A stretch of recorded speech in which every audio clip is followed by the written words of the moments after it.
వస్సలాతు వస్సలాం అలా రసూలిల్ కరీం అమ్మాబాద్. అనంత కరుణామయుడు, అపార కృపాశీలుడు, సర్వలోకాల సృష్టికర్త అయిన అల్లాహ్ పేరుతో ప్రారంభిస్తున్నాను. ఈ సభలో ఉపస్థితులైన పెద్దలు మరియు నాతోటి విద్యార్థులను నేను ఇస్లామీయ పద్ధతిలో ఆహ్వానిస్తున్నాను. అస్సలాము అలైకుం వరహ్మతుల్లాహి వబర్కాతు. దీని అర్థం అల్లాహ్ యొక్క శాంతి శుభాలు మీ అందరి జీవితాలలో వర్షించుగాక, ఆమీన్. నా పేరు ముహమ్మద్.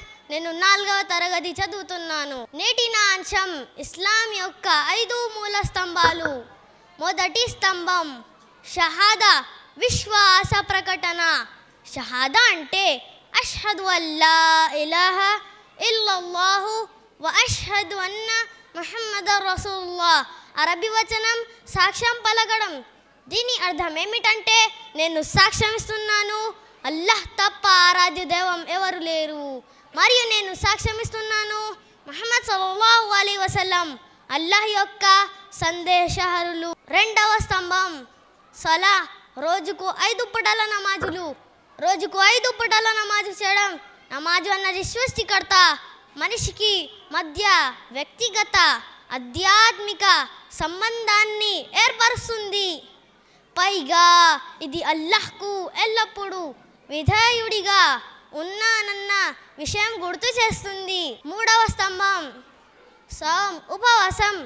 రంజాన్ మాసములో సమస్త మానవాళికి సన్మార్గం చూపడానికి సృష్టికర్త ఖురాన్ గ్రంథాన్ని అవతరింపజేశాడు.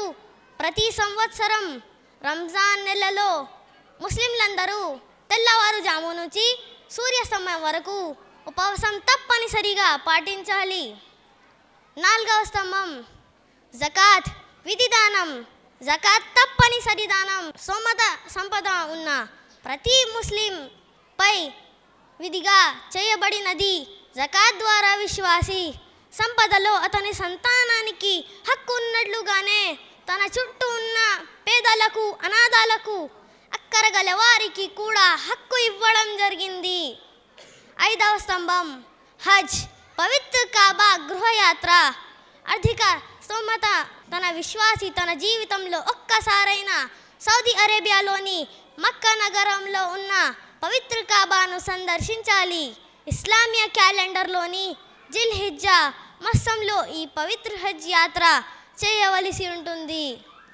అల్లాహ్ మన అందరికీ ఇస్లాం ప్రకారం జీవితాన్ని గడిపే భాగ్యాన్ని ప్రసాదించుగాక, ఆమీన్. వ ఆఖిరు దఅవానా అనిల్ హమ్దులిల్లాహి రబ్బిల్ ఆలమీన్. అస్సలాము అలైకుం వరహ్మతుల్లాహి వబర్కాతుహ్.